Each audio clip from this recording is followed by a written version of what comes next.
اس بار بھی لال شہریار کے ہاتھوں سے نکل گیا۔ اچانک شہریار کے دماغ میں ایک ترکیب آئی، کیوں نہ اس ندی کے کنارے کنارے ایک طرف چلا جائے، جس جگہ سے یہ لال آ رہے ہیں اس جگہ کا پتہ کر کے یہ لال وہاں سے حاصل کر لیے جائیں۔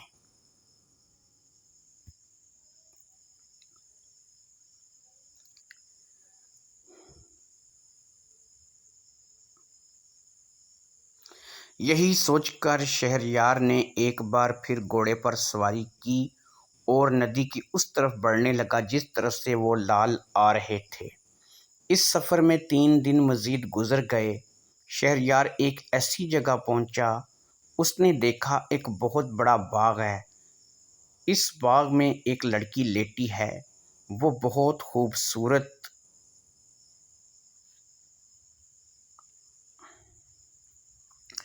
جیسے چاند کا کوئی ٹکڑا ہو۔ وہ ایک پتھر کی سل پر لیٹی ہے، اس کے پاؤں کے نیچے ایک تکیہ ہے اور اس کا سر ایک پتھر پر پڑا ہے۔ اس کے سیدھے ہاتھ کی انگلی کٹی ہوئی ہے اور ہاتھ اس کا ایک سائیڈ کو لٹکا ہوا ہے۔ تھوڑی دیر بعد اس کی انگلی سے خون کا ایک قطرہ نکلتا ہے اور جس جگہ زمین پر وہ گرتا ہے وہاں سے ایک چشمہ پھوٹ رہا ہے۔ چشمے کا پانی ابل ابل کر ندی کی صورت اختیار کر رہا ہے اور وہی ندی بہہ کر جا رہی ہے۔ خون کا جو قطرہ پانی میں گرتا ہے وہ پانی میں گرنے کے ساتھ ہی لال بن جاتا ہے۔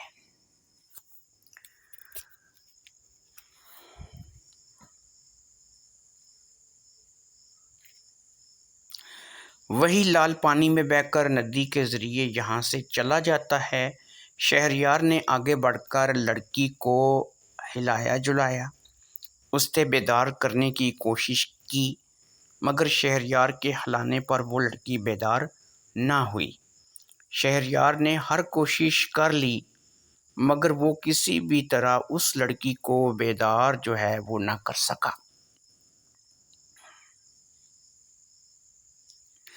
کافی دیر کی کوشش کے بعد شہریار کے دماغ میں ایک ترکیب آئی۔ اس نے سوچا، یہ جو لڑکی ہے اس کے سر کے نیچے جو تکیہ ہے، اس کے جو پاؤں کے نیچے تکیہ ہے وہ اس کے سر کے نیچے ہونا چاہیے، جبکہ سر کے نیچے ایک پتھر پڑا ہے اور تکیہ پاؤں کے نیچے ہے۔ شہریار نے پاؤں کے نیچے سے تکیہ نکال کر لڑکی کے سر کے نیچے رکھا، پتھر کی جگہ تک رکھ دیا۔ اب اس نے دوبارہ لڑکی کو ہلا کر بیدار کرنے کی کوشش کی مگر وہ اب بھی بیدار نہیں ہوئی۔ شہریار نے کچھ سوچا اور اس کے نیچے سے، سر کے نیچے سے پتھر نکالا اور اس کے پاؤں کے نیچے رکھ دیا۔ اب یہ تھا کہ سر کے نیچے تکیہ تھا اور پتھر اس کے پاؤں کے نیچے تھا۔ جیسے ہی شہریار نے پتھر اس کے پاؤں کے نیچے رکھا، وہ لڑکی ایک دم سے بیدار ہو گئی۔ اس نے شہریار کو بڑی حیرت سے دیکھا اور پاگلوں کی طرح مسکرانے لگی۔ وہ شہریار کو ایسے دیکھ رہی تھی جیسے اس نے آج سے پہلے کوئی انسان نہ دیکھا ہو۔ شہریار نے اس سے کہا، اے لڑکی، کون ہو تم اور اس قدر حیرت میں کیوں ہو؟ اس نے کہا، تم انسان ہو کیا؟ شہریار نے کہا، انسان ہوں۔ اب وہ شہریار کو چھو کر دیکھنے لگی، کبھی اس کے چہرے پہ ہاتھ لگاتی، کبھی اس کے بازو تھام کر اسے دیکھتی۔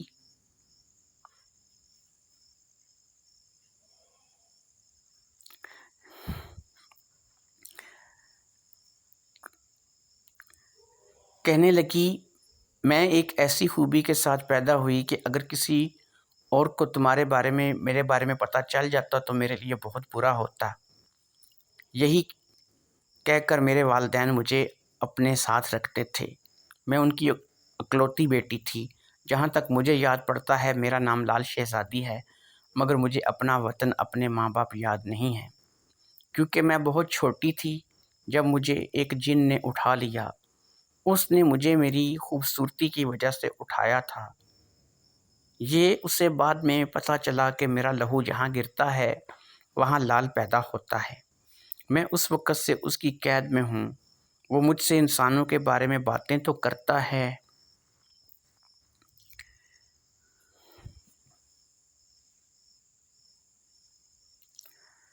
مگر میں نے اپنی زندگی میں انسان آج بہت عرصے بعد دیکھا ہے۔ تم کون ہو اور یہاں کیوں آئے ہو؟ یہ کہہ کر لال شہزادی خاموش ہو گئی۔ میرا نام شہریار ہے اور میں تمہارے لال حاصل کرنے کے لیے ایک سفر پر نکلا تھا۔ مجھے گھر سے نکلے ہوئے تقریباً 1.5 ماہ ہونے کو آیا ہے۔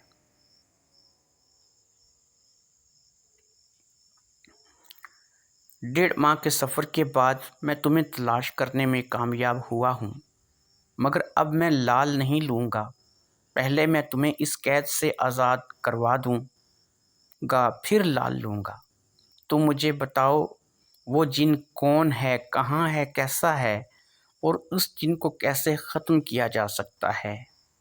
یہ کہہ کر شہریار خاموش ہو گیا اور شہزادی کی طرف دیکھنے لگا۔ لال شہزادی نے کہا، وہ دن صرف رات ہونے پر آتا ہے۔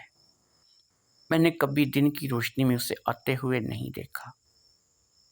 وہ کہتا ہے اسے کوئی مار نہیں سکتا کیونکہ اس کی جان کسی اور چیز کے اندر ہے، مگر آج تک اس نے مجھے نہیں بتایا کہ اس کی جان کس چیز کے اندر ہے۔